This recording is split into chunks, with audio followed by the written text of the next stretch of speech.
What's going on, Pokemon Go trainers? Welcome to episode 39 of the LuredUp Creator Series, bringing your favorite content creators to talk about their work, process, and the game that brings it all together, Pokemon Go.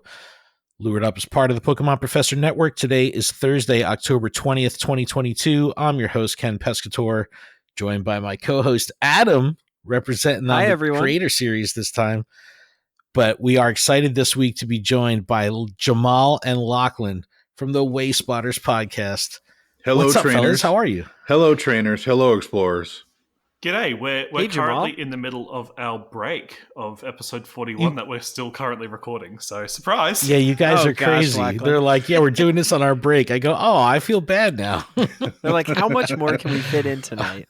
It's like, let's do 4 hours of podcasting tonight. Yeah, sure. And that's in addition to the 1 hour call Jamal and I had yesterday, just to sort of update each other to be on the same page of where we're going to go for the next 20 shows. So, yes. Isn't it fun? Isn't it fun that that your hobby ends up becoming work? Yes. And I'm sure you'll probably dig into that a little more as we go along with this. But, you know, Lachlan and I, sometimes we should record our phone calls that we have, because that's stuff that like would be good to go on the show, but it's like, nah, we'll just keep that private. You should make it patron exclusive content. Just release it on Patreon. And just have an open phone call conversation where people just chime in. Anyway, why don't you guys introduce yourself, let us know where you're from, and then we'll kind of start from the top. We're going to talk about your relationship with Pokemon, how you started getting into Wayfarer in general, and Niantic games and all that good stuff. So please, the floor is yours. Introduce yourself, please. Lachlan, go ahead. You start. No, you first, Jamal. We'll go age. No. Go ahead. I think I'll go first. Age before beauty. Age before beauty. So you're up. Lachlan, come on. Tell us. All right. Tell us about yourself. I'm Lachlan from Brisbane, Australia, but not that Lachlan, which is something I have to say a lot, and a lot more than I thought I would while I was in America, because some people are like, oh, you're Lachlan. You used to do Pokemon videos. I'm like, no, I'm not that Lachlan. Same city. You know, the only Lachlan I know of, the only other one is that Lachlan. That's the only other person I know named Lachlan is that Lachlan. And we're only about a month apart in age, which is the funniest thing. That's great. So, yeah, same city. So if you ever watched his videos when they were first happening, that's where I live, that's where I play. I'm fortunate that Brisbane is the largest city council district in Australia, which means it's not the biggest city population-wise, but it's the biggest one with a singular governance, which means it's a really uniform city when it comes to what's in the sandbox to play with. So as a Pokemon player, we've had regionals here for years, and last year it was Brisbane had TCG and VGC, whereas Melbourne and Perth had Pokemon Go as well, because Brisbane was too early to go. So I'm really hoping we get that Go regional this year, but they haven't announced any of the dates for Oceania yet, so who knows? I'm sure you'll get it. I'm sure you'll get it. Well, I've historically done VGC stuff at the Brisbane event, so I'm really looking forward to sort of try out the Pokemon Go side of that, because, you know, it's a fun mobile game and it's really easy for anyone to pick up. But my relationship with the Pokemon franchise stems back from the anime as a kid. So watching it on TV when it was on. I was born the year the Pokemon IP was born in 1996. So the easiest way to remember how old Pokemon is how old is Lachlan. So I've literally grown up with it my whole life, as the intended audience, some might say. My first main series game that I owned was Pokemon Crystal, and then from there it hasn't stopped. And nice. I've owned every single main series game since, except Let's Go Pikachu, but that was a protest not purchasing that. Now, you said you missed out. You're mainly with the VGC. Are you excited for Scarlet and Violet?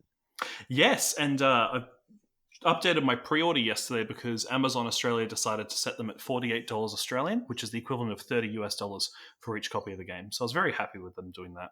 So I'm basically getting two games for what you guys are paying for one. So if you want to import them, Amazon Australia is the place to go. But really looking forward to it. And all right.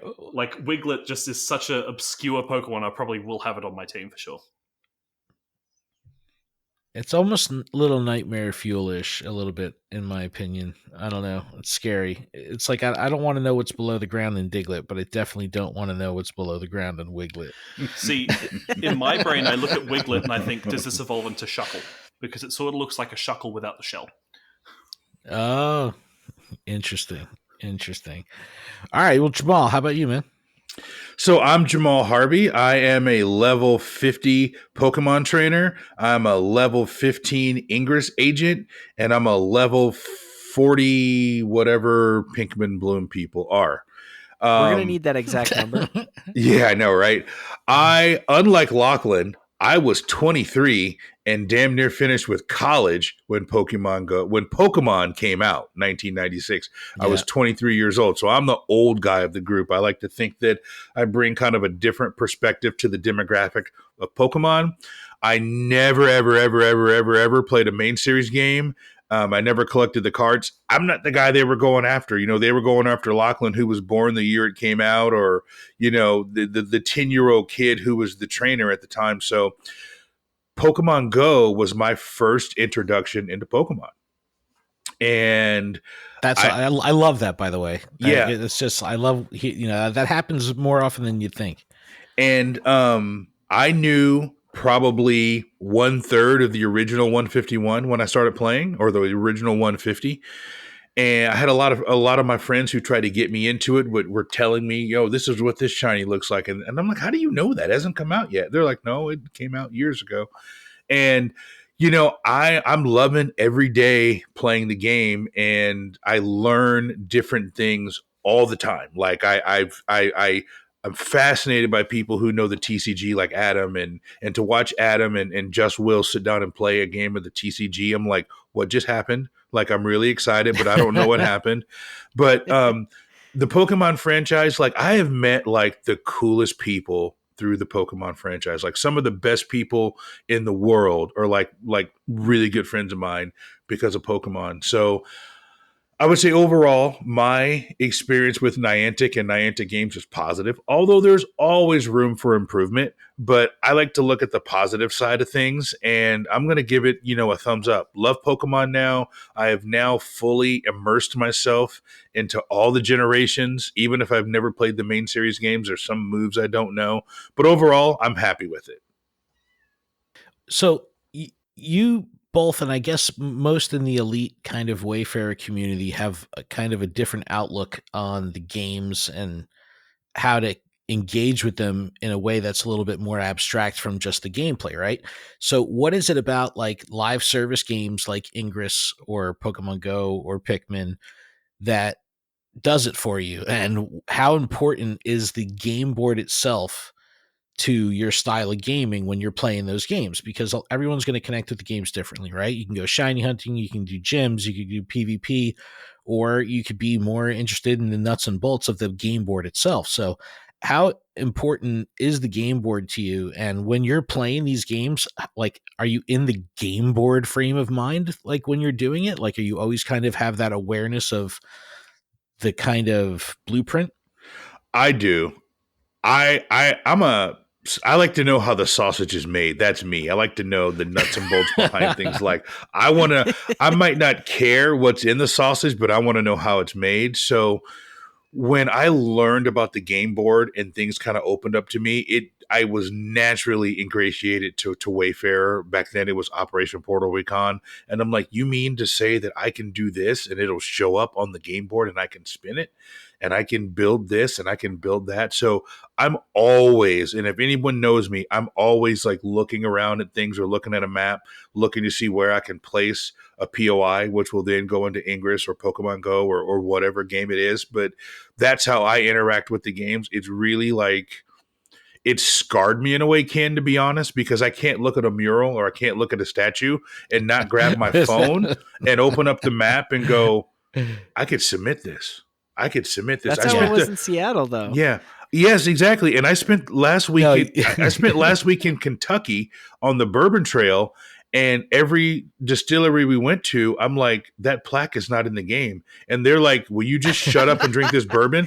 And I'm like, and so there was one time where I was like, hey guys, I got to go to the bathroom. And my brother-in-law was like, you're going to go take pictures, aren't you? I'm like, I'm going to go take pictures. I'm also going to go to the bathroom, but I am going to snap a couple pictures while I'm going to the bathroom. So hopefully not in the same time. Great. Right. Well, yeah. If the mural Hands-free. is in the bathroom, just leave the door open. Clear shot. But I have to say, for me, it's a big case of, like, my family now asks me when we're booking family dinners, they're like, Lachlan, is there Pokemon Go locations there, or are you going to be distracted? Like, they preemptively ask me, are we going somewhere where you're going to be having an ulterior motive for taking group photos? I just need to get a background shot of the family first. Don't mind me. Yeah. But, like, it's amazing. Like, my local community, before I started wayfinding, had basically no way spots. And within that first year, I increased what I could see from home from 5 way spots to 40. From our local shopping centre, from 5 way spots to 40. Like, this shopping centre, no one had submitted the library or the post office at the shopping centre. And I was just like, how? There's murals all throughout it. There's informational historical plaques. And I'm like, these Ingress players who used to submit before me would just drive around. And if they couldn't do it from their car, they couldn't give a flying bleep, bleep, bleep about what they were actually trying to submit. If you're an Australian, you can fill in the blanks with whatever 3 words in a row. It doesn't really matter what the words are. Koala, kangaroo, and wallaby. They couldn't give a flying koala, kangaroo, wallaby.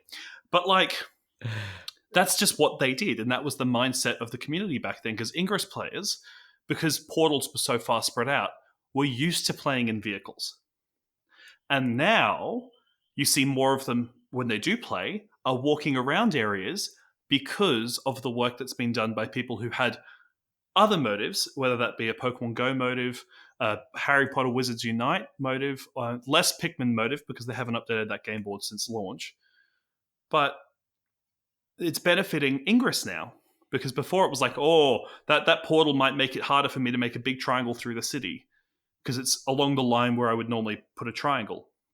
But now they see it as we can actually go in for a walk and play and introduce new players locally without driving down south. So I think the mindset is shifting, and it sparks joy that, I was a little part of the spark that reignited those communities. So speaking of Ingress and how kind of like on the come up of understanding the game board and Niantic games, like the pathways through Ingress, and shout to Jamal, because Jamal was the one who walked me through getting signed up with Ingress and playing through, getting up there. And I'm level 8. I've been level 8 for years, but like just getting through that just to take part in OPR and all that back in the day. And, it's knowing what I know now because of that game and the way that game, and you're connected way closer to the map in that game than you are in Pokemon Go, that it gave me a better understanding of the layout of the game board, and then seeing the differences between the Ingress game board and the Pokemon Go game board, like as far as density and the rules behind the reasons why those things don't happen in Pokemon Go. There's kind of like this inherent benefit to playing the Niantic games in tandem, right? Like with each other, because they're going to kind of like empower the wayfinding experience, because you have more, I guess access, right, to the tools. If you're playing through different games and you could do different things in different games to those same way spots. And like Lachlan, you messaged me the other day and you were like, dude, through NBA All World, you could access Campfire through the app natively and see the Pokemon Go map in NBA All World, which is frankly and it's hilarious. Like native in the app. So it's like, if you don't have access to Campfire, you could be a level 50 trainer and be in a region that doesn't have Campfire rolled out in your area, but does have the NBA All World access. You could get Campfire that way. Like, it's so crazy. So like, what is it like coming up being a Ingress agent at heart, right?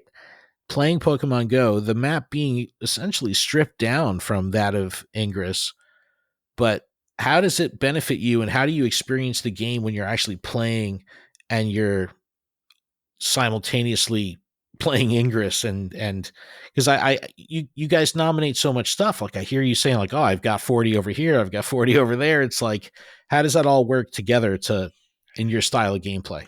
Well, first you got to shake it all around and do the hokey pokey, and then turn yourself around, and that's what it's all about, Ken. But like, nice being able to play Pokemon Go, and I think Pikmin Bloom especially is great for playing in the background. You can plant flowers. You don't need to passively be in it. Yes, you can be benefited by being in it by spitting flowers, or I think it's flicking flowers to get nectar from them. But, you know, it's such a small amount of resources. It's better just have it running in the background when you're playing Pigo, when you're playing Ingress, because that's how I play it. You're participating in the game. And it's a very passive game. And when you get to play it at the end of the day, it will give you a daily recap. And my favorite thing about the Pikmin daily recap is it will pick up to 4 photos from your camera roll that you took that day. And so often it will grab things I've taken photos of to nominate. I'm like, oh yeah, that's I did funny. that today. And then a Pikmin will run back there to get a fruit. When it picks my photos, like every other day, it's like, oh, that's an incriminating photo that cannot be saved. Yeah, I gotta take that out. Delete that one. and for me, especially with the power of Ingress, right? Specifically, like what can you do in Ingress to a way spot that you through Ingress that you can't do through Pokemon Go? Not as much anymore. In the last 12 months. Especially as they started shifting to the Niantic Lightship engine, it doesn't have to be an Ingress portal anymore to be a Pokestop, which confuses a lot of people who haven't, updated their knowledge on how the imaginary squares work. With the name that shall not be mentioned. But a Pokestop now... Yeah, Voldemort. A Pokestop now doesn't need to be an Ingress portal. And that really opens up the game board, because I'm sure Jamal is in the same boat as me, but there's been opportunities where before, if you nominated something that was within 20 meters of another Ingress portal, it was just kaput. Even if it was approved, it would just never appear. But now those nominations get put into the Wayfarer map. And then they're checked if they could go into Pokemon Go. Then they're checked if they could go into Ingress. And if Pikmin ever wants to do another data dump, then they're checked if they want to go into Pikmin. So... annoyingly, the Wayfarer app is currently only in beta for iPhone users who go to the Niantic website and download it through TestFlight. But using that, you can see all of the wayspots. And using that, you can go through it and you can suggest replacement locations. With text input, you can suggest removal with text input as to why it should be removed. And I love using it just to search around places. And I've been recently listening to older episodes of LuredUp, particular older episodes with creators. And I was listening to one in which Adam was talking about the moose. And Adam, do you remember the excitement you had when the moose first appeared? That feeling you get is something that will never be matched again when you finally get a way spot near you.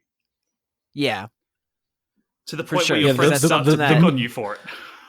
The moose was a giant wooden moose by Adam's house that was the perfect way spot. That just wasn't in the game. So, Adam, you had to go undercover in the Ingress community, right? I had to get some help. It's so funny. And I remember that. Going back to your it took original a lot of nominations question, to get, or a lot of tries, I think. But it's there now, and it's there. You can look at it and think, I had a hand in that. Yes. Yeah.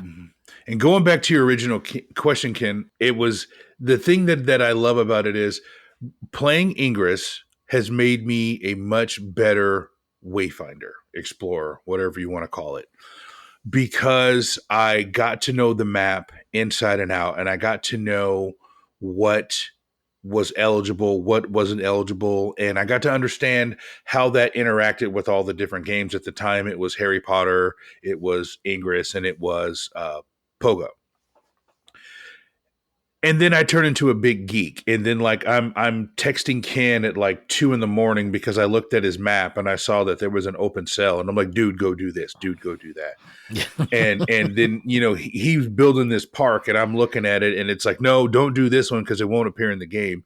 Because, I'm a min max. If I want to get 2 for 1, I want one to be in Ingress and one to be in Pogo every time. So if I had have just played Pigo and never played Ingress and got access to Wayfarer, I probably wouldn't have a podcast, to be completely honest. That Ingress experience really helped shape the way that I looked at the game board. And, you know, I'm a big picture guy. I'm always looking to add something to the game board. I'm always looking to make something better for people. So to answer your question, Ingress really cemented the experience for me. And I think for me, it's a case of, like with Ingress, like the community was so welcoming at the start. And then they made a triangle without consulting someone. And then the gatekeepers went right up. Like, what are you doing? You did not tell me you would be building a triangle today over my house. I'm like, oh, sorry. And fortunately, Ingress has adapted in the last couple months, which now allows you to make triangles under triangles of a certain size, which, you know, doesn't hurt the small gameplay experience when someone decides to cover an entire state with a big triangle. Just to win a leaderboard that I don't think really matters at the end of the day. Ingress players can shoot me, but there's no medal for being on the leaderboard. But the experience you get from Ingress, you see the game board in a different light. You actually go to these wayspots, and you're actually at the wayspot. If you're starting a triangle, like a fan field or fielding, you're actually at that wayspot for more than a couple minutes, and you're actually able to take in your surroundings. And the amount of times I was at a wayspot collecting keys and thinking, I could nominate this, this, or this near it. So I do my glyph hack and I walk over, take the photos, come back to another glyph hack, walk back and take some more photos, and then submit them between the next hack cooldown times. And that was an integral part of my experience in the initial processes, or even just adding photos to locations that had become out of date because you could do, at the time, photo edits from any level. So that was fun, and I really see the game board differently because of Ingress. And Lachlan brings up a good point. You're much more intimate with the POIs in Ingress than you are in Pogo. In Pogo, you don't even read the description. You just spin it. You go, you drop something in the gym, or you fight in the gym. But when it comes to Ingress, you have to like really scope out. And Ken, I think you remember when we were talking about this, when I'm like, you want to link from this to this and then go back and do this and do the one in the middle. Yeah. It's much more intimate because you really interact with the POIs a lot more than you do in Pogo. No, I remember when the one time I went on a real Ingress mission, I created like this 40 stop Google Maps route list. So it would take me, to this location, then to the next one, then to the next one, then back to that one that's the anchor, and then to the next one, back to the anchor. Like it was a very interesting process, and definitely a different way to play a mobile game, and definitely not something I could do on foot for sure. Because I was like driving 15 minutes between wayspots, it was nuts and so crazy. And but one of the big features of Ingress that we've yet to see fully realized into Pokemon Go is the Ingress missions. And I know you could read Pokeminers and potentially think that something is coming. Yeah, the route maker. Oh no, we've got special research for that. But like walk being 2 as a kilometers. Able to create a thing that's, you have a map and you can point the wayspots on a map, and not just wayspots that appear in Ingress, but you also have access to legacy field notes, field trip data, which was Niantic's first real project at Google. And you create a path, and then you can upload a photo for that path, and that photo appears on your profile for anyone to see if you enable that option. And it can become really beautiful pieces of art that people create on profiles, or as we call it, banners, from these medals. And as part of these medals, you're learning what your wayspots are, and Niantic encourages you to theme your routes based on if there's a series of wayspots that sort of meet a theme. Theme your route after those wayspots. And the creativity of the Ingress community in particular on those route makers, it's so much potential. I cannot wait to see what the Pokemon Go side of that looks like when it ever is realized, because for me, it was the feature of Ingress that kept me playing the longest. Yeah, no, that is an amazing feature, and it's cool because like you can go to a small downtown, and the mission can walk you to like all the hotspots or all the bars or all the restaurants. Like it's really cool how that whole thing is set up. Yeah, it's going to be interesting in Pigo, but this intimacy with the map, right? This and understanding where the way spots are in town and doing that whole thing. We talked about Voldemort, right? The S2 cells. This is something that if you want to be, a high level, or I guess even any level wayfinder, you kind of have to know the ropes of the S2 cell format and how that works. And this is invisible data from Niantic's perspective. Never a mention of S2 cells, never a mention of anything like that, but it had to be figured out on the outside. So unless you talk to the people from Campfire in Seattle and they drop the dime. They did. No names, please. We're not getting anyone in trouble today. But like S2 cells were sort of talking about the leaderboard and Ingress. Niantic publicly used the S2 cells to divide up the world for the leaderboard. Admittedly, a much bigger scale than what we saw for inclusion rules in Pokemon Go, Harry Potter, and Ingress. But, they've always been there. And I think people seeing that and realizing, wait, this is what Niantic was already using to divide up the area. What if? And then they found the cause to effect. And I think it goes to show, like, people like the Silk Road researchers, they really know what they're doing when it comes to figuring out this stuff. There's a lot of really smart people who love to play these games and love to break down games. And if they don't know something, they're going to figure it out, whether it's by brute force or whatever. And I think that's really indicative of Pokemon as a series in general. Like, who here understands, like, the base catch formula for the main series of Pokemon games? Because I can guarantee you that's a high-level Pokemon thing. But for I just press buttons. I can explain I just press A how like that a million calculation times, works. and I think that's how you catch it. It's like, I'm a higher level nerd than you. I know the formula. It's like the CP formula. Like for someone who's been in the VGC space for years, like Gen 3, Gen 4, Gen 5, IVs were such a hidden concept that there wasn't a way to physically view it in game. It was Generation 6 where you first got the ability to appraise IVs. And Generation 6 was the generation that Pokemon Go launched in. So I think that's really indicative that it took Pokemon Go so long to get that feature as well, because Pokemon as a franchise had only just dipped their toes into showing the inside workings of how a Pokemon's data works. And Ken, I really, like I said, being an Ingress guy, I really think the map is integral to what we have going on.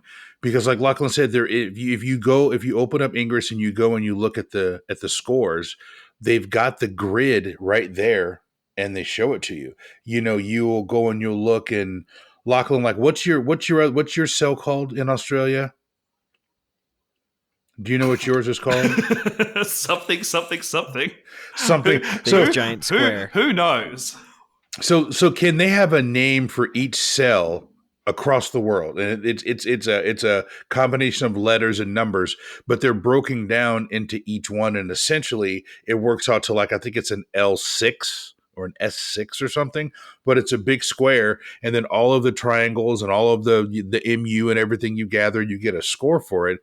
And I almost felt like when I first started Ingress and I learned everything that's going on, it's almost like they didn't trust the Pogo players with the cell data information. So it's really interesting that they trust the Ingress agents with the cells, but not the Pogo players.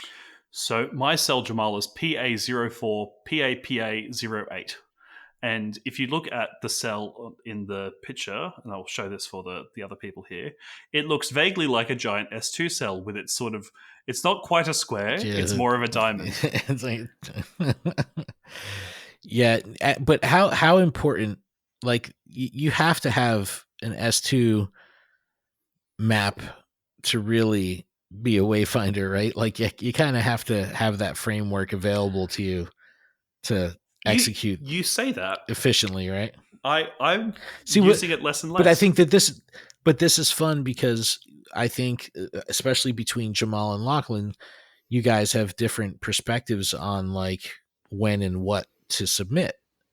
And but I guess before we talk about the content and the podcast, the main differences between you both is, like, Lachlan, you would just say submit everything. Like, you're standing in front of a Wayspot and a couple feet away there's something interesting and cool, but you know that it's too close to show up in the game. Still submit it. It's still a notable piece of, that you can anchor to a piece of geography, and all that. And even though it won't show up in the game, do it for the greater good. Hoorah! Well, that ain't me. Where Jamal is like, in Pikmin Bloom, like, Pikmin Bloom will grab the ghost Wayspots and give you postcards from it. You can still enjoy those Wayspots, but And I hope in the route maker or missions going forward that they add these ghost waste spots into it in some capacity because they're important to the community. The world needs people like Lachlan. They're just not me. And Jamal, you're all about efficiency and looking at the S2 map and finding an open S2 cell and filling it all in like paint by numbers. I think every S17 deserves a POI. And I think every S14 deserves 64 full S17s. It's like, Jamal, why do you have your trunk full of spray cans? He's like, I got to put up some murals real quick. Well, with the most recent guidance from Niantic, there may be some picnic benches in some parks that we may have scooted over a few meters. Again, what's a few meters between friends, right? And I'd like to point out the ones that I've submitted are actually anchored to the ground, and I don't feel like moving tectonic plates. Lachlan's are to like 1-to-1 ratio, perfectly, the exact coordinate spot on in the Jamal's middle like, of the I can't POI. help it if an earthquake happened and it moved the park bench. Jamal's like, it's still the basketball court. It just happens to be the point of the corner of the basketball court. 100%. And if you've listened to Wayspotters, I love nominating things that are under a tree canopy because it's there. Trust me, it's there. Don't look at the street view. Look at the overworld. It's there. It's under the trees. Trust me. All right, well, let's shift gears to Wayspotters. Let's talk a little podcasting now. So tell me about episode 0 Wayspotters. When you first had the idea to make this a thing, how did that all come about? How did the show come to fruition? Like, what is the origin story of Wayspotters? Because you're 40 episodes in now, right? 41 episodes in? Yes. And so you've been cooking for a while here, but this has all happened very quickly. So what? This is crazy. Episode 0 was a hot mess, right? So originally we were going to pitch Wayspotters as a break inside of LuredUp. We wanted to be kind of the PvP corner to GoCast inside of LuredUp, and I had pitched the idea to you and to Adam that we were going to do 15 or 20 minutes, and we were going to talk about one topic, and you guys could put it right in the middle and then go for it. And we recorded episode 0. I think episode 0 was like 27 minutes and 15 seconds, and no one's ever heard it. And I don't even know where episode 0 is anymore, thankfully, because the audio was trash. I think Lachlan may have episode 0. And you recorded it on potatoes, I think. And your microphones were, in fact, potatoes. And the origin story is I'm just a big old nerd. I love like making the map, and making this is just something that is like the metagame for me. It's even bigger than Pokemon Go. And on our Zoom calls, Lachlan was just as big as nerd as I was, and it was just a natural fit, although, we're on opposite sides of the planet. But to get back to it, we pitched the idea to you, and you were like, hey, I love content, you were like, figure out your mics, figure out what you're going to record, and you're like, just press play and go. And then we did. And then we pitched it to you to play it in your break. And then you were like, nah, dog, you're going to do an hour and you're going to do it every week. And I was like, what? I'm like, we're not going to have enough to talk about between Lachlan and I. And I remember you sent out a tweet, or you put something on the website that Wayspotters was a weekly podcast. And I was like, Lachlan, did you see that? And he was like, yeah. Like, I guess we're a weekly podcast now. and so we're off and running. So Lachlan, you can kind of tell your version of the origin story. Well, we just wanted to do about 20-ish minutes every fortnight. And here we are now doing weekly hour-and-a-half shows. And yet people think, how does it have legs? And you'll be amazed what Niantic is doing that Pokemon Go people don't talk about. Like, even today we were talking about cybersecurity because Niantic put a blog out in the last week or so about cybersecurity and how they're doubling down on their own cloud infrastructure for cybersecurity, which for me as an Australian, as we're recording this, Australia's had 2 major data breaches in the last week for 2 of our biggest companies. Like, one's a telco and one's a private health insurance company. Like, they're the things you don't want leaking. And so data security is hot on the minds of Australians. So I read this and I'm like, does Niantic know what's happening in Australia when they put this blog out? Are they trying to prepare for like potential attackers by saying, "Hey, we built our own cybersecurity platform, Niantic powered"? So if you're curious at that, check out the Niantic blog from the 12th of October.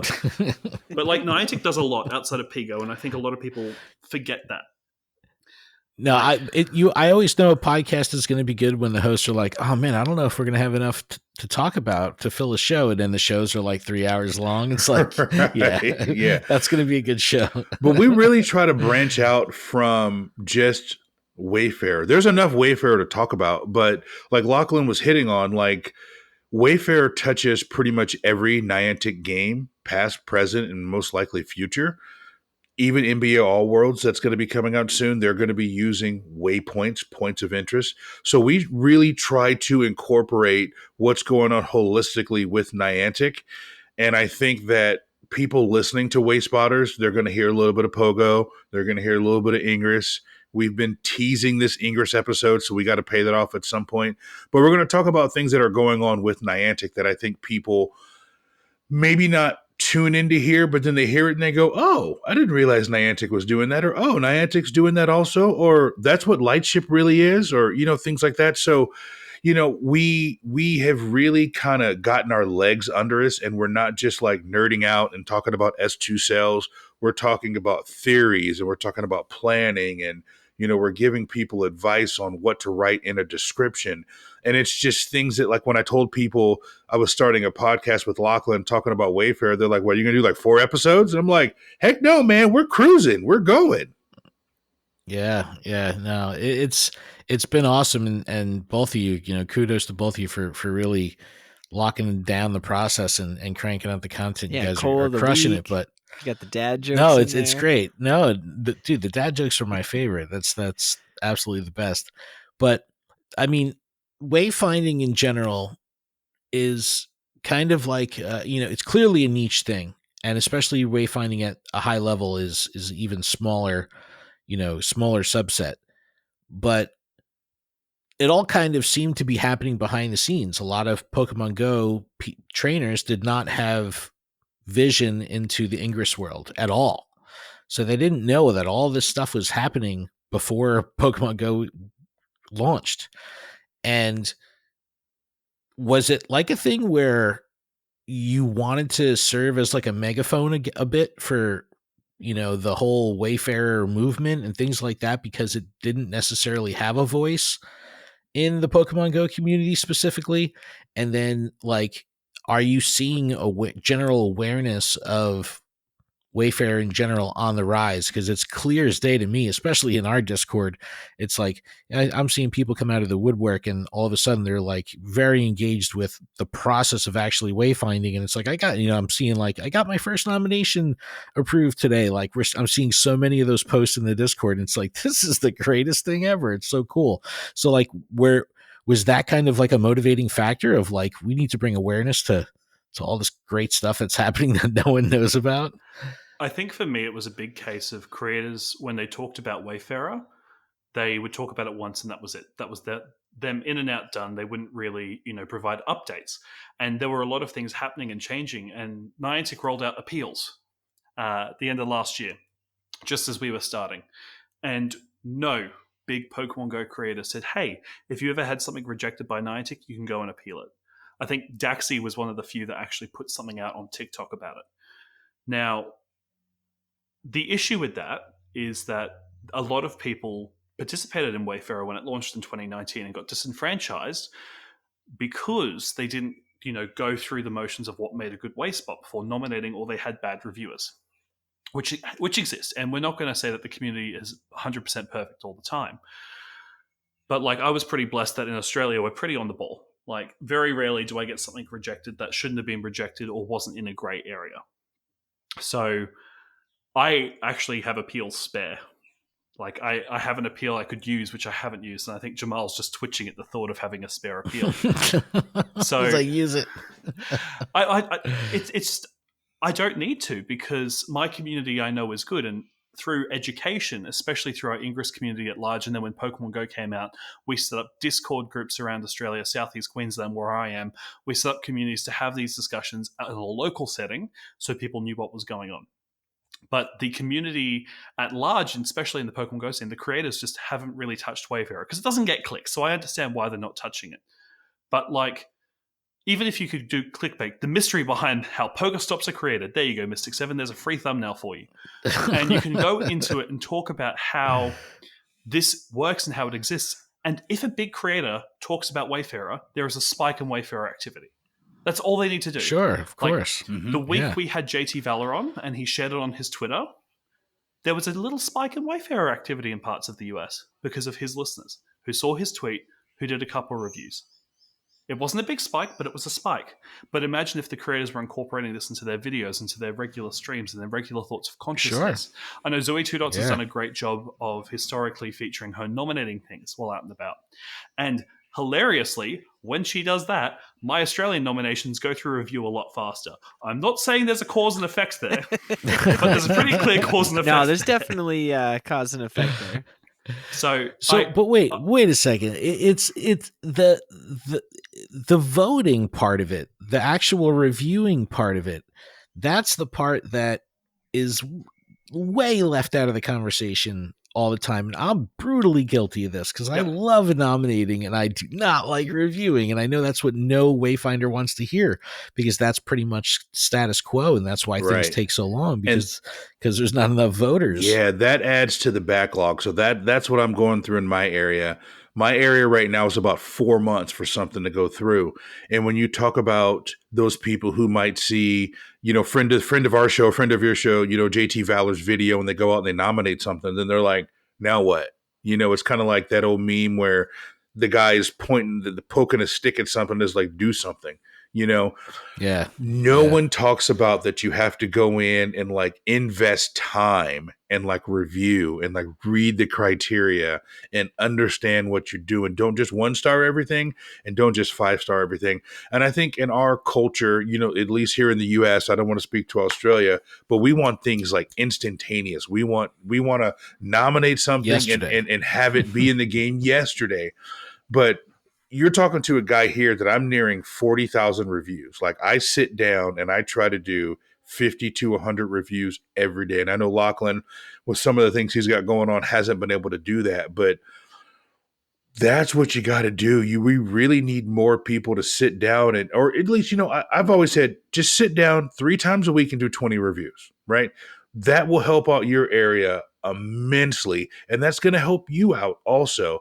But reviewing is not sexy. Nominating is sexy. Yeah. So starting with nomination, because I think really when it's easy for someone to go from having zero experience with wayfinding to doing their first one, and then that feeling of getting their first one approved, right? The first one that shows up in the game, and then all of a sudden they're hooked. They're jumping in the rabbit hole, cannonball, because they get that dopamine hit of having it approved and like seeing it on the game board. And it's like, oh my God, that's my photo. It's in the game. And that whole thing, sending postcards, like it adds this whole other dynamic. So from a content perspective, how do you approach explaining Wayfarer or the process of wayfinding to a trainer or agent that has never given it a try? So someone that has never physically done it, but then also speaking to the power users, because like you said, you got 40,000 reviews in. So it's like the people that I see in our Discord that are engaging in the Wayfarer talk, they're like either brand new to it or like grizzled vets. So it's like, how do you kind of tackle that? Because the podcast for Pokemon Go community, pretty much if you're listening to a podcast, you're a player, you know what I mean? Right. Like you're really going for it. So, but the crossover of finding experienced Pokemon Go players that have no experience in Wayfarer, it's like a whole, I don't know, like a bottomless pit of opportunity there. So how do you talk to both of those audiences on the same show? I think it helps in how Niantic has restructured their onboarding process for new submitters in Pokemon Go, where before historically, when they turned on the feature, anyone could just go to their settings and hit new Pokestop. Now you actually have to go to the Wayfarer website first, sign in, pass the exam, which is a very simple exam, which you can try endlessly until you get it 100%. I think you only need 80% to pass anyway. And once you've done that, assumably you have absorbed what Niantic was trying to tell you through that, not just Googling the answers, and being able to then realize, right, this is what makes a good way spot. You then have that agency of thinking, right, what can I do in my local area? The biggest thing Pokemon Go players get turned off by is they put that effort in, they nominate something, and it just doesn't appear in the game. It's approved, but it doesn't appear in the game. Yep. And that's why, for me, I would really love it if the ghost way spots, as we call them, appear in Pokemon Go through some other means. And I know Jamal's saying it's just wishful thinking for me to have that ideology, but they're in a database that Niantic can just pull from whenever. So if they decide to do something with the map, and who knows if Niantic's going to do anything to the Overworld map. Oh, wait, what did they announce this morning? For me, they're actually updating the Overworld map for the first time in 3 years. That means that someone at their team is thinking about mapping in the user experience. The Wayfarer side has been putting out surveys and stuff on their website, sending out emails to power users, collecting data on how they can improve the experience, because they know that there's a fault. They know that somewhere along the line, this is broken down. I know people in my local community stopped reviewing when remote raids came out, because when they're on the bus to work or the train to work, they'd rather be doing a remote raid than sitting on their phone wayfinding. I'm sure, Ken, your time on the toilet instead of just scrolling Twitter is now remote raiding instead of doing potential reviews. 100%. So I'm not blaming remote raids, but I sort of kind of am, because in my local community, when that feature turned on, the queue time went back to 6 months. So I think people need the time in the day to do it, and I think Pokemon Go players don't have the motivation to do it. And the onboarding process has improved significantly. But the experience of when you get your first nomination approved, if it doesn't appear in game, is more likely to be a detractor than if it does appear in the game and then you're hooked. But say, this is hypothetical, say Niantic says, well, instead of an upgrade on the website, you can cash in the upgrade for a redeem code in Pokemon Go for 10 super incubators.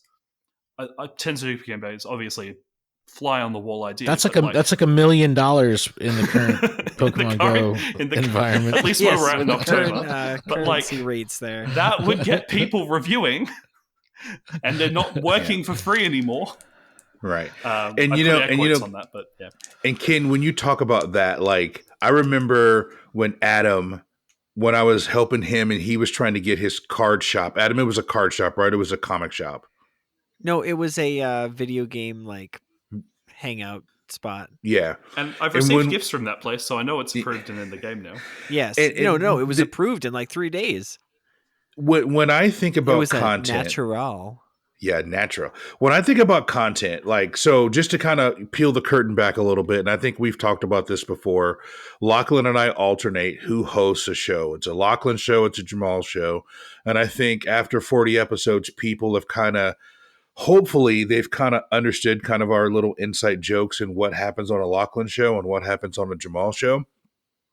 But to peel the curtain back, when I write the show notes for my episodes, I really try to think like, if I'm listening to this, who am I targeting? Am I targeting like the hardcore user, or am I targeting someone brand new? And I always try to do something for both audiences, and hopefully it lands, something that like the random Wayfarer who saw us on Reddit or saw us on Twitter and listened to us, they're going to get something like, oh, I'll go and try it out.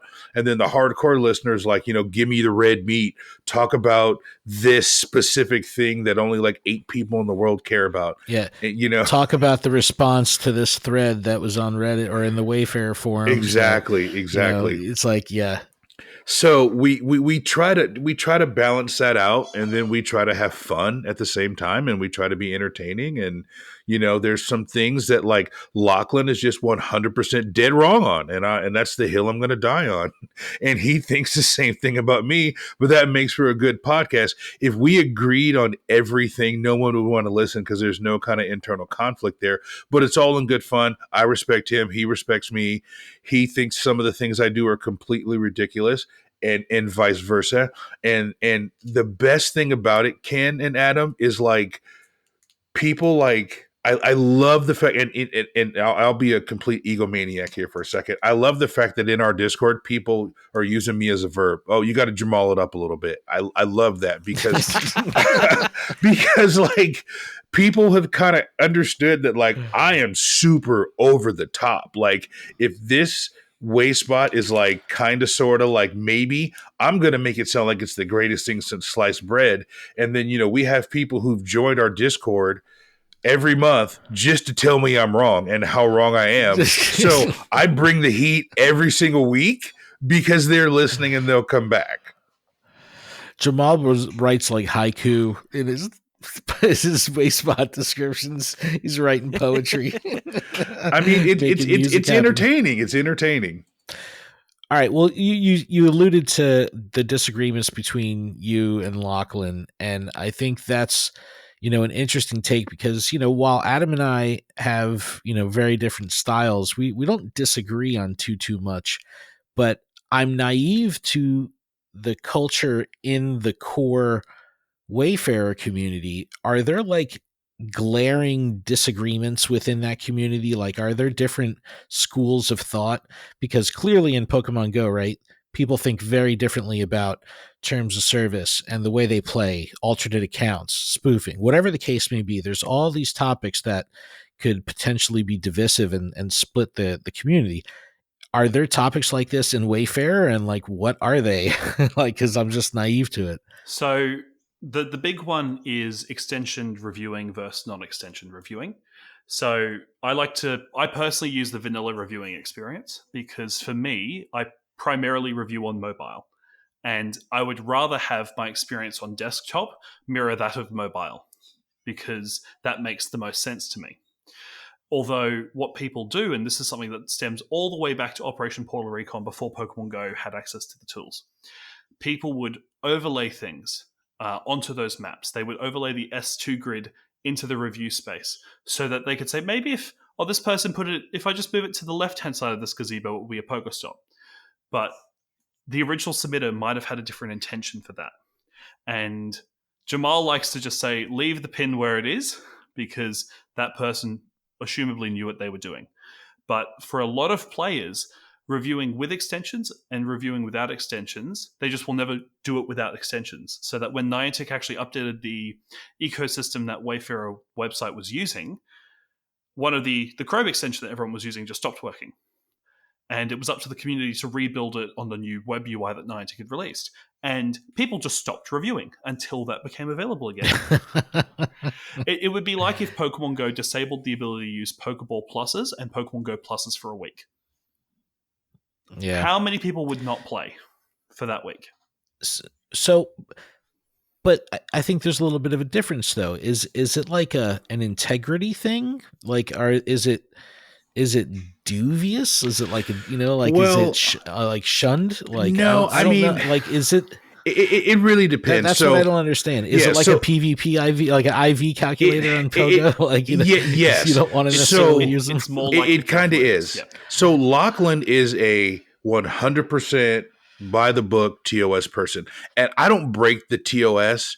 Fun, please. Yeah, but I'm extremely less likely to remove something. There's many way spots that the building was torn down and the mural's gone. I'm like, I'm going to leave it. I don't really care that much, because I'm like, something is going to be there, where Lachlan is like, no, you need to report that. You need to move it. You need to replace it with something else. So like I said earlier, I'm the type of person that I'm looking for reasons to accept. And there are other people that are doing Wayfarer and they feel like they are protecting the gates. Like, they're the 300 and they are like out to protect Niantic at all costs. And this should not be in the game and this should be taken out. And they're that last line of defense. They got their backs up against the wall. And I'm the guy going, what's a few meters between friends? This cell deserves something. And there's and those are really the two ways to look at it. And I don't know if either one is wrong because, and I've said this many times, if you listen, Niantic has not provided us with the guidance. They leave that gray area there because I think they have to. And I love the gray area. I have thrived in the gray area. I probably can show you, Ken, 95 to 120 nominations that I've gotten approved that are in the gray area because Niantic left that back door open and I slid the hell right in.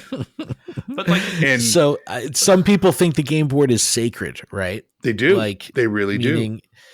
Like I hear people joking in the Twitter all the time, or in our Discord all the time, saying like, "Don't tell Lachlan that your firehouse has a waypoint, because he's going to find it and remove it from the other side of the planet." You're gonna be like, "Where'd my Pokestop go?" It's like, you got Lachlan. An abandoned fire station, which is no longer in service, sure, but like, you have to think from Niantic's perspective, they don't want to be liable. Like, Ingress had deaths because of inaccessible waste spots, but this is before Pokemon Go came out.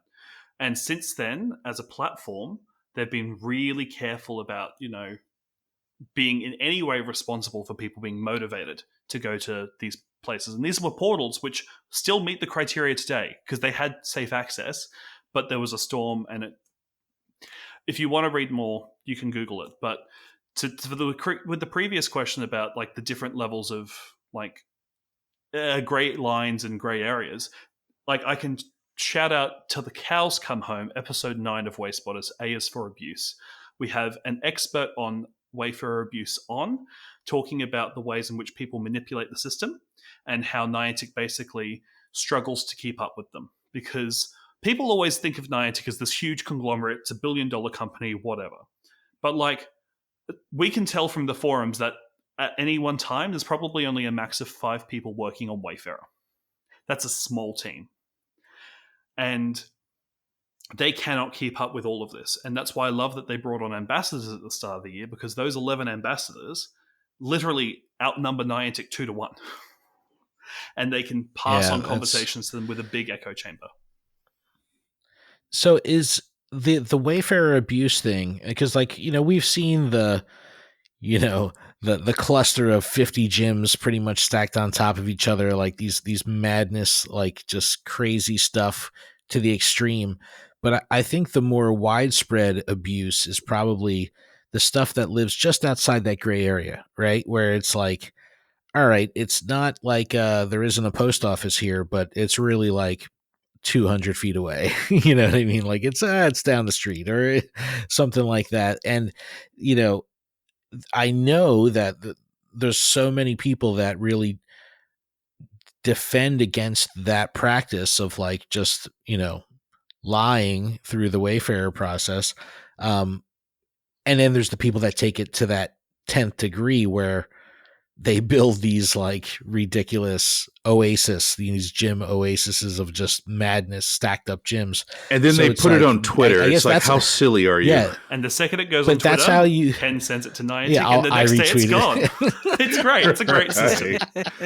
And Ken, they got so mad at me. There was one in Peru or something like that. I remember that. It was like a huge one. Those guys are like so mad at me. I got death threats. Those guys are like doing coordinated attacks on the servers of Niantic, and nobody. I remember that when that whole thing came out. It was crazy how they were doing it. No one it condones that at all. That is not a few meters between friends. That's a coordinated group of cheaters who are trying to hack into the system and do things that are just blatantly illegal. And I make a lot of jokes about it, but that's not what anyone should be doing with the system. And at the end of the day, I have huge respect for what Niantic did in 2020, where they basically said, look, everyone's working from home. No one's going out and submitting location edits. We're going to put a freeze on them. And then when they come back, you're going to be limited on what you can do. And if it moves, it's going to recheck if it's eligible to stay in that game. And everyone said, oh no. And people's waste spots started going missing because someone tried to game the system. And there was that amazing, I think it was one of the, it wasn't Indonesia, but there was one city which decided to move every single gym into one street so that their raid hour would be better that week. And then none of them have Pokemon Go accounts anymore.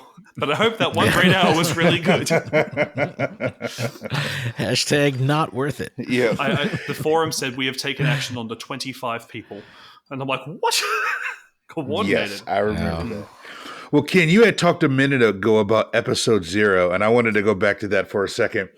Because if you listen to episodes like 1 to like 15, like we were trying to figure out what we were doing. Like we were both trying to become better podcasters. I was trying to become a better editor. And, over time, Wayspotters that you hear now has really kind of developed organically with people from Twitter, with people from our Discord, our patrons have really kind of helped guide the show to what it is now. I mean, the whole Adam, you were talking about the dad joke segment. Do you guys remember how the dad joke segment started? Do you guys remember that? I don't know. I don't even remember how it started. So I'm a big cornball and you know, I like to throw dad jokes in. And so Lachlan would be making this point and he would be really serious and I'd throw a dad joke at him. And we record, you know, video, but we don't broadcast the video. And Lachlan would just give me this look like I just completely just zoomed everything out of his mind. And I'm like, you know what? That's not fair. He was making a point. I can't do that. Like I can. It's just it's funny to me, but it doesn't make for good podcasting. So we had the guys on from the Roundtable Chat Tot, and neither one of them are dads, but they give off that dad vibe. And Lachlan was like late to work; he had to go, so we finished the episode. It was a community day, Jamal. Thank you very much. Oh, that's right. It was a community day. So yeah, the time difference. So we finished the episode without Lachlan, and I'm like, you guys know what would be fun? Let's all do 3 dad jokes and I'll edit them in the middle. And then Lachlan has no idea what's going to happen. And then boom, that's how the dad joke segment was born. And then from there, very nice. You know, from there, I started recording dad jokes every week and putting them in. And then the inside joke is I edit it and Lachlan doesn't know what the dad jokes are until he listens to the episode. So little things like that, and then Cole of the Week, and then little things that Lachlan sings, just organically over time, the production has kind of come together and it's got tighter and it's got tighter and it's got tighter until what you hear today. And like with the dad jokes, you guys crushed it. Like that actually stems from the same chat hot segment so the first half of the episode is lost to time for various audio issues. So we were on time. And then when I had to leave, I'm like, all right, Jamal, here is a minute of Lachlan sound bites. You can fill in the rest of the show with me. And one of them was oh, Jamal, your dad jokes are the worst. Yeah, and now every week I hear that. And I've got so I get many the dad jokes early too sometimes. Yeah. And I you know, and then there's things that Lachlan said in that episode that I'm waiting for the perfect time to make a little bit out of it. And then, you know, I love Caden, and I've told you this, like I love the format of podcasting, and I've always loved the format of radio, like old school radio. I remember being a kid and having a TV, but my parents listened to radio programs, you know. So I've had the idea that I want to record little silly bits and commercials and drop them in, and I think that's really funny. And we haven't done one in a while, and I've got a couple that I'm working on, but I think that like taking like the one I had my wife record of the Niantic Wayfarer Airlines, taking a flight attendant and have her talk about all these things that a Wayfarer can do. I just think that's funny. And, you know, people seem to like those things. And, you know, we could, Lachlan and I could talk for an hour and a half about S2 sales and descriptions and supplemental information, and nobody would listen. But we talk about that and we try to weave in a little bit of humor, a lot of his personality, a lot of my personality. I don't understand a lot of the things that go on in Australia, so I'll ask him weird questions and tell him I want to hug a kangaroo, and he'll give me a heavy sigh. But we really try to make it fun and entertaining. And then if people are entertained, they're going to continue to listen and they're going to learn about what makes them a better wayfinder. That's as good as it gets. I mean, you know, that's the goal. I think that you nailed it right there. And I guess from a true podcast perspective, is there something that you kind of hope to impress on the audience with every episode? Like, is there something you would want them to take away? Is it feeling informed and entertained at the same time? I guess that's kind of like culminates in what you were saying, right? Like combining that too, because it would fry people's brains if you just spit data the whole time. So it's like, what do you hope to impress on them with an episode? Like, what's the goal? So that's a really loaded question, because like for me, I just like to be authentic. And like if someone leaves an episode of Wayspotters thinking, look, I don't agree with Lachlan, but he's been authentic. Or, gee, he actually had some good points. Or, what the hell was he on about today? Like, why did he go down this tangent of Niantic AR through cereal boxes? Like, where did that come from? So, like, for me, that's my goals. So, like, I don't know. Like, the community is great. Like, it has had its downtimes and it's had its uptimes. But, like, I don't know. Like, Jamal makes it worth it every week. Yeah.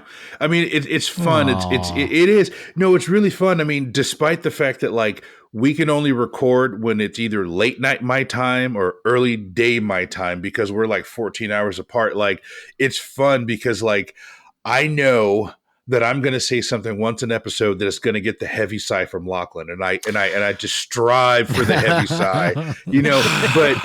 But yeah, there it is. But when we get the heavy sigh, we know we've hit on something because we are going to come to this part of the episode where there's something that's going on in the community, and we're going to have, you know, most likely different opinions on what the community thinks about it. And I know where he's going to come from and I know where I'm going to come from, but he and I, at the end of the day, we laugh about it. And it's just like, all right. And we agree to agree or we agree to disagree. But to me, the funnest part about it, the whole thing, the funnest part about it, and I guess this is me just being a big kid, is we release an episode every Sunday, 9:00 Eastern Standard Time. And then around noon, I jump in the Discord and people are like, oh, I can't believe you said this, or oh, I can't believe you said that. And it's just kind of like, yeah, they get it. You know what I mean? And it's so much fun. Or somebody will put something on Twitter. And like right now, there's this whole Facebook thing going. I posted something on Facebook about, hey, what do you guys want to hear? And like people that I had no idea ever listened to the show were like, you said this on this episode. And I'm like, I did? I better go back and listen. But it's sometimes like, and I don't know, Ken and Adam, if you were the same way, like you're looking at your co-host and you're talking into this mic and you never know if anybody listens. And I think when you're making magic as a podcast, you don't care if anybody's listening. Lachlan's making his point. I feel like that's point. How yesterday's podcast was. Oh, was that a tease, Adam? We just had a good time. It's just like a phone call. You know what I mean? You just want to like, yeah, because you want it to be transparent. You want it to be organic. So it's you know, it's like, dude, I grew up playing music and I would rock out if there was 5 people in the crowd, if there was 5,000 in the crowd, you know what I mean? So it's all the same. It's all the same. Yeah. You just gotta make it natural. And that dynamic you get from having a natural chemistry is something you can't fake. You know, like I could pretend that Jamal was my best friend, but he sort of is. You know, there's no need to fake it. And that's what good chemistry is. That's why in acting, you do screen tests. Do you work with this person? Mm-hmm. Even in like musical productions, like the cast thinking, will they actually get along? Will this be believable? Like if they're going to yell at each other in song, can the audience believe that these two would actually hate each other that viscerally? Like, and that's the banter that you and Adam have. Like, you know that the two of you respect each other so much that you will listen to each other's points every time. For sure. You know, like you host 3 podcasts together?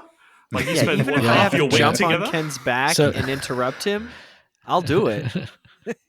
So because sometimes he's a train, fun fact. and when he goes, he just doesn't. So yeah, I'll of course, the podcast train rolls on. But so when the Gotta Watch 'Em All podcast first started, which was the first show on the network, you know, I had a different co-host that was planning to do this whole thing with me for, you know, leading up to probably like 3 or 4 months of preparation, like getting the domain and getting set up and hosting and all this stuff. And we recorded our, you know, quote unquote episode 0, and it just didn't work.